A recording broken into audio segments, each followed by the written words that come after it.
აყვავილებული ნუშის ხით ვიწყებთ დღევანდელ დილას. დილა მშვიდობისა საქართველო, მოგესალმებით. ადრეული გაზაფხულია, რაც ნიშნავს იმას, რომ თქვენ უკვე გაქვთ იმის შესაძლებლობა, რომ საკარმიდამო ნაკვეთში დააკავდეთ სამებაღეო სამუშაოებით, იმიტომ რომ სეზონის ამ დროს ხეხილის ნერგებმა დაიწყეს გამოღვიძება, მართალია ზოგს ძინავს, მაგრამ მნიშვნელოვანია ამ სეზონზე, რომ თქვენ იზრუნოთ მათ გასხლაზე, შეწამლასა და დარგვაზე.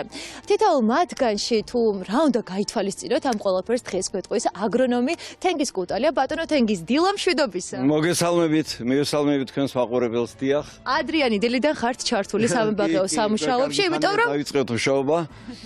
კი, უკვე გასხლის სეზონია, აქტიური სეზონია, სხვათა შორის უნდა გითხრათ და თქვენს მაყურებელს მიუმართავ, რომ არ დააყოვნოთ, ამინდები უკვე ხო ხედავთ როგორია, ნელა გამოთფა. ჩვენ დღეს ვიმყოფებით ბაღში, სადაც გვაქვს მრავალფეროვანი ხეხილი, თესლოვნები, კურკოვნები, კაკლოვნებიც გვაქვს.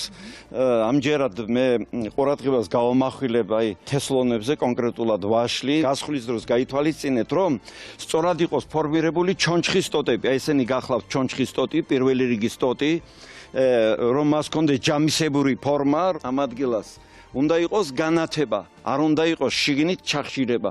თუ შიგნით ჩახშირება არის, ამ დროს აი ნახეთ ახლა, აქ არის ჩახშირება. ესენი ერთმანეთს ხელს უშლის. აი აქ, აი ეს შიგნით არის, შიგნიდან გამოდის, ეს უნდა მოუჭრათ. და ახლა მინდა ყურადღება გავამახვილოთ თქვენი იმაზე, რომ ნახეთ, აი კვირტი, ესა სანაყოფე კვირტი, აქ ყვავილი დაიქნოს, ეს დაიძრა უკვე. ეს უკვე ვეგეტაციას იწყებს. ამ დროს ჩვენ უნდა დავიწყოთ მისი წამლობა მინერალური ზეთით და მას კიდევ უნდა დავამატოთ რამე ინსექტიციდი.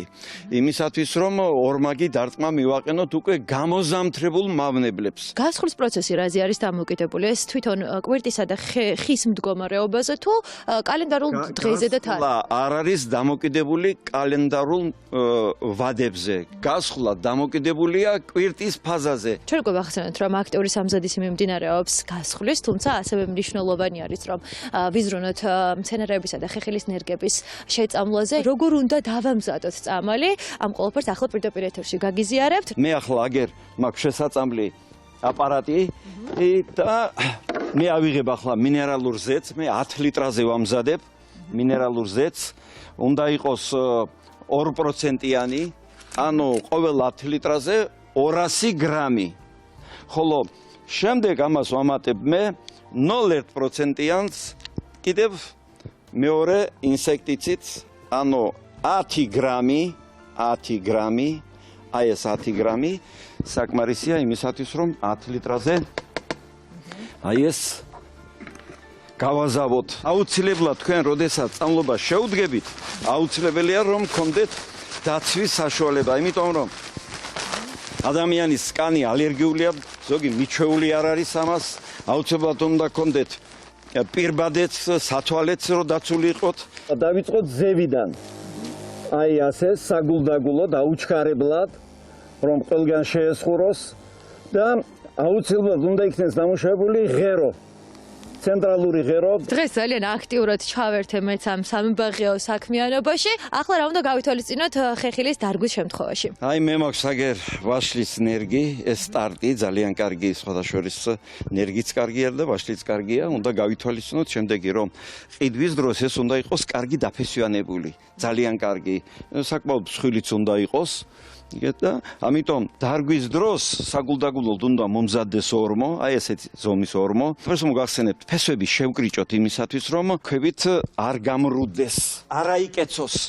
ეს უნდა ჩავდოთ ისე, რომ ნამყენი იყოს ზევით დაახლოებით 5 სანტიმეტრი. მე სასუქი საგანგებოდ გამზადებული მაქვს ფოსფორკალიუმიანი სასუქი, რომელიც დადებითად მოქმედებს ფესვთა სისტემის განვითარებაზე და ეს ნებისმიერი ხეხილის შემთხვევაში. ნებისმიერი ხეხილის და მე თქვენ გეტყვით დეკორატიული მცენარის დარგვის დროსაც. და შემდეგ მოხდება მისი ჩატკეპნა, ნელა ჩატკეპნა და რომ ჰაერი არ იყოს იქ, ჰაერი არ დარჩეს.